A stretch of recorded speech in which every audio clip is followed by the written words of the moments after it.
Welcome to day 10। आज हम बात करेंगे सबसे बड़ी वजह कैसे एक हेल्दी बच्चा न्यूरो डेवलपमेंटल डिसऑर्डर का शिकार होता है, एंड दैट इज वैक्सीन। बचपन में लगाई जाने वाली वैक्सीन।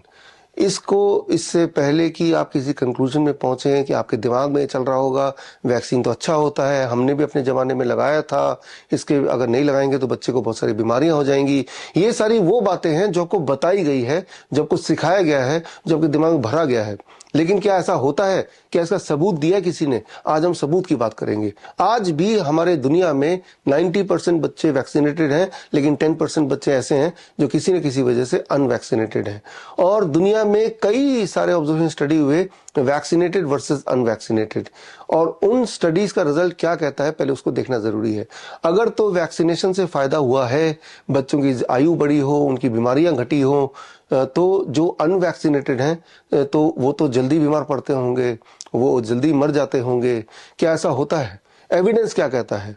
कौन क्या बोल रहा है वो इंपॉर्टेंट नहीं है, एविडेंस क्या दिखा रहा है वो इंपॉर्टेंट है। अगर आप ये बात मानते हैं तो ये जो मैं दिखा रहा हूँ इसे ध्यान से देखिए, और उसके बाद आपकी आंखें खुलेंगी कि एक हेल्दी बच्चा पैदा होने के बाद अक्सर वो न्यूरो डेवलपमेंटल डिसऑर्डर का शिकार कैसे बन जाता है।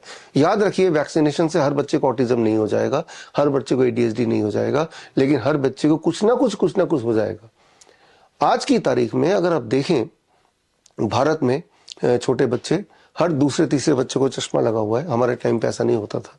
हर दूसरे बच्चे के डेंटल प्रॉब्लम है, दूसरे बच्चे के हर चौथे बच्चे के इंटेस्टाइनल प्रॉब्लम है, हर 10वें बच्चे को ADHD है, हर 100वें बच्चे को ऑटिज्म है, हर 500,000 में से एक बच्चे को डायबिटीज टाइप 1 है। अगर कुल मिला के आप मैथ्स करेंगे तो आप पाएंगे कि हर बच्चे को कोई ना कोई गंभीर बीमारी है ही है। तो बच्चे को गंभीर बीमारी है तो इतना सारा इंफ्रास्ट्रक्चर अगर है, वैक्सीन है, दवाइयां हैं, डॉक्टर्स हैं, हॉस्पिटल है, पीडियाट्रिशियंस हैं। हमारे टाइम पे पीडियाट्रिशियन नाम की कोई चीज होती नहीं थी, एक ही कॉमन डॉक्टर या वैद्य होता था।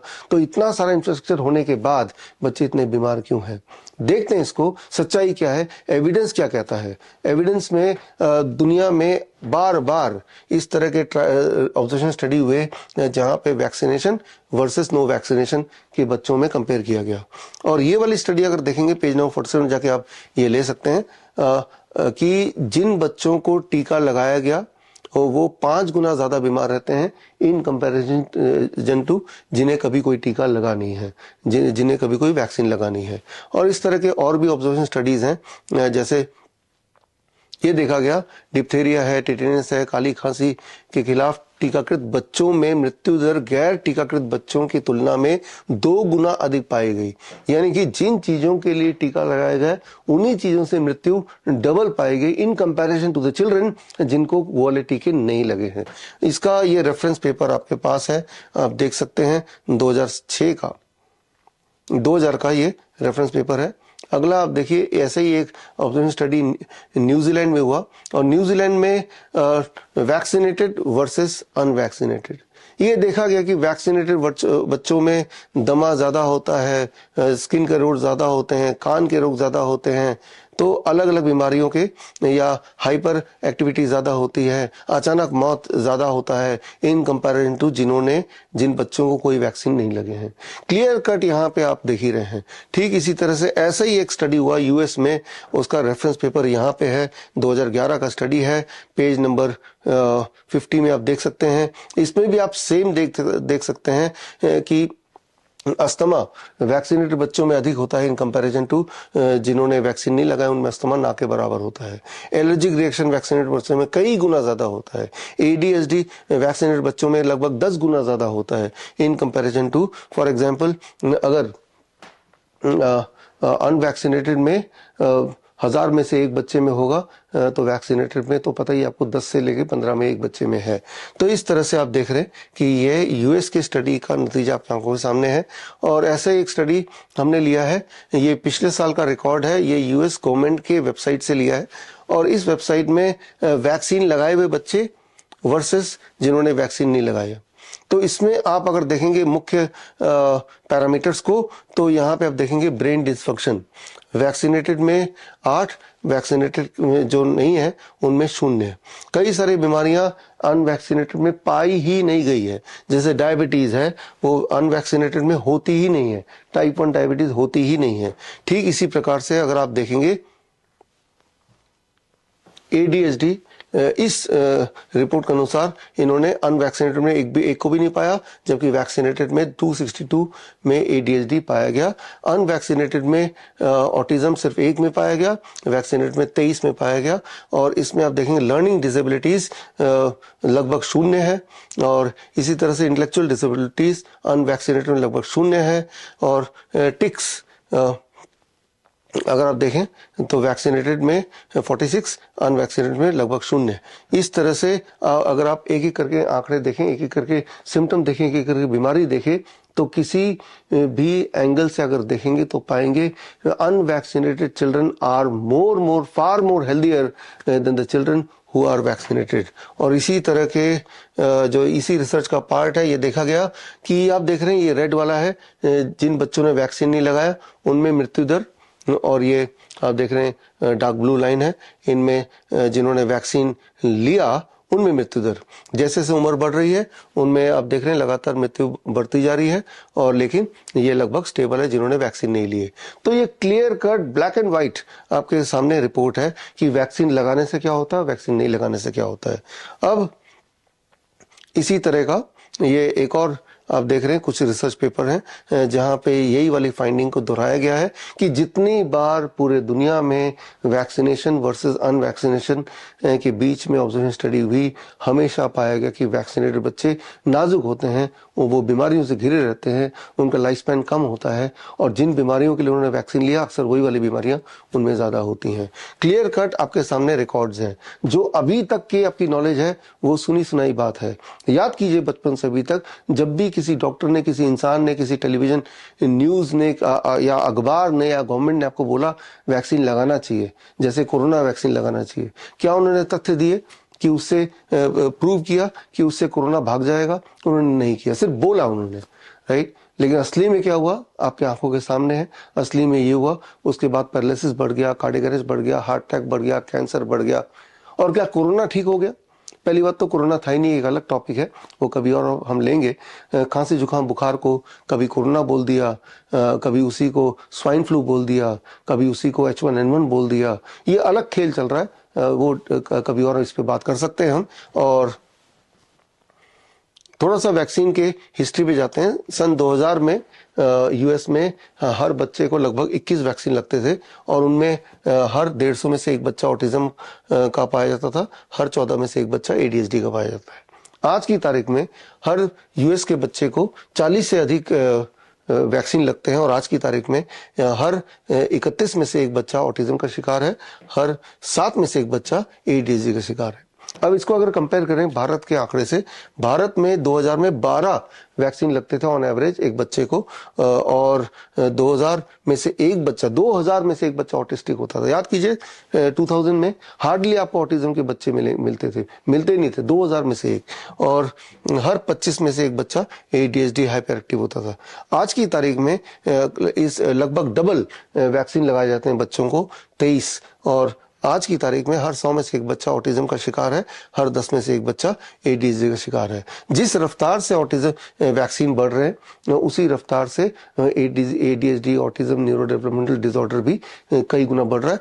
आंकड़े आपके सामने हैं, राइट, और पेज नंबर 83 में जाके देख सकते हैं। और रहा सवाल अगर आपके दिमाग में है कि अलग अलग बीमारियां जैसे पोलियो है, मीजल्स है, ये सारी बीमारियां जो पहले हुआ करती थी अब नहीं होती, तो सारा श्रेय वैक्सीन को जाता है, अगर आपके दिमाग में ये भरा हुआ है तो इसके भी आंकड़े हम देख लेते हैं। अब देखिए यहाँ पे मीजल्स एक टाइम पे 1910 में अगर बात करें मीजल्स से मौतें काफी हुआ करती थी, लेकिन मीजल्स की वैक्सीन आई 1960 में, तब तक मौतें होना ऑलरेडी कम हो गया था। तो वैक्सीन की एंट्री तब हुई जब मीजल्स से मौतें कम हो चुकी थी, लेकिन एक ऐसा नैरेटिव बनाया, दिमाग में भर दिया कि मीजल्स अगर नहीं है दुनिया में तो उसका सारा श्रेय वैक्सीन को जाता है। ये रिकॉर्ड जो आप देख रहे हैं ये यूएस का रिकॉर्ड है और ये सिमिलर रिकॉर्ड जो है ये इंग्लैंड का है। तो ये कुछ देश है जो अपने आंकड़ों को बड़े ही केयरफुली रखते हैं। भारत में ऐसे कोई आंकड़े ना तो तब रखते थे ना अब रखते हैं, इसीलिए हमें रेफरेंस यूएस से लेना पड़ रहा है। आप देखिए यहाँ पे इंग्लैंड का अगर देखें कि मीजल जब दुनिया से चला गया 1965 में था ही नहीं, और तब 1968 में मीजल्स की वैक्सीन आई, यानी कि जब बीमारी चली गई तब वो वैक्सीन आई। और ये सिर्फ मीजल्स की केस नहीं है, लगभग हर वैक्सीन में ये सेम चीज साबित होती है। और फॉर एग्जांपल वूपिंग कफ का यूएस का मोर्टेलिटी रेट देखिए 1920s में काफी हाई था, लेकिन धीरे धीरे इससे लोगों की मृत्यु दर घटती चली गई और लगभग 1945 या 40s में, लेट 40s में वैक्सीन आया इसके लिए, और तब ऑलरेडी मोर्टेलिटी रेट घट चुकी थी। लेकिन श्रेय क्या गया कि एक टाइम पे वूपिंग कफ एक बहुत बड़ी महामारी थी, और देखिए आज महामारी नहीं है तो वैक्सीन लगाना चाहिए। और ये रिकॉर्ड आप देख रहे हैं यूएस का, और सिमिलर रिकॉर्ड यहाँ पे इंग्लैंड का है। वहां भी आप देखेंगे सेम ग्राफ है। दोनों दो अलग देश है और दोनों में इंडिपेंडेंटली इस चीज को आंकड़े को रखा गया, और दोनों में आप देख रहे हैं तो उनका ग्राफ एक जैसा है। तो इससे आपको समझ आना चाहिए कि वैक्सीन का कोई रोल नहीं है बीमारी से बचाने के लिए, लेकिन ये उसको एसोसिएट कर दिया बाय द वैक्सीन मैन्युफैक्चरर बोले, फार्मा लॉबी बोले, डब्ल्यूएचओ बोले, कोई भी लोग बोले आप। अब इसको समझने के लिए आप एक उदाहरण ऐसा भी लीजिए, टाइफॉइड, जिसका कोई वाइड स्प्रेड वैक्सीन आया ही नहीं, लेकिन टाइफॉइड भी एक टाइम पे इसकी मोर्टेलिटी रेट काफी हाई थी, और धीरे धीरे बाकी सारे इन्फेक्शियस डिजीज की तरह इसकी मोर्टेलिटी रेट करते करते अब 0 तक आई पहुंची है। सिमिलरली स्कारलेट फीवर एक तरह की इन्फेक्शियस डिजीज जो काफी ज्यादा थी एक टाइम पे, वो उसकी भी कोई वाइड स्प्रेड वैक्सीन नहीं आई। और यूएस की अगर देखें, इंग्लैंड की देखें, उनकी भी मोर्टेलिटी रेट धीरे धीरे अपने आप ही खत्म हो गई।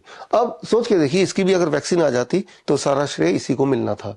तो ये जो मोर्टेलिटी रेट खत्म हुई, इसका जो मेजर कारण है वो मेजर कारण है कि धीरे धीरे सैनिटेशन हमारा ठीक होने लगा, पानी ठीक होने लगा, बच्चों को न्यूट्रिशन ठीक मिलने लगा, भूखमरी खत्म होने लगी, सफाई ज्यादा अच्छी होने लगी, इंफ्रास्ट्रक्चर बेटर हो गए, जो सीवेज सिस्टम है वो बेटर हो गया।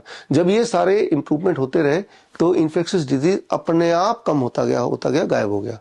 लेकिन बीच में वैक्सीन को घुसा के आपके दिमाग में भर दिया गया कि वैक्सीन की वजह से आज आप जिंदा हैं। तो जो आंकड़े हैं वो तो यही बताते हैं और यही सत्य है, और जो लोग आपको कुछ और बताते हैं उनसे पूछिए कि क्या सबूत है किसी भी एक वैक्सीन से किसी भी तरह की एक बीमारी थोड़ी बहुत भी ठीक होती हो या उससे बचा जा सकता हो। और ये जो किताब है ऑटिज्म से आजादी, इस किताब में आपको और डिटेल में मिलेगा। तो अब सवाल ये है कि वैक्सीन के अंदर होता क्या है, वैक्सीन के अंदर क्या ऐसा होता है जिसकी वजह से बच्चों में हर तरह की बीमारियां आने लगती हैं, उनका डायबिटीज ज्यादा हो जाता है आने के चांसेस, कैंसर होने के चांसेस बढ़ जाते हैं, न्यूरो डेवलपमेंटल डिजीज होने के चांसेस बढ़ जाते हैं, ऑटो इम्यून रिएक्शन बढ़ जाते हैं। ऐसा वैक्सीन में क्या होता है? So that is the last slide this.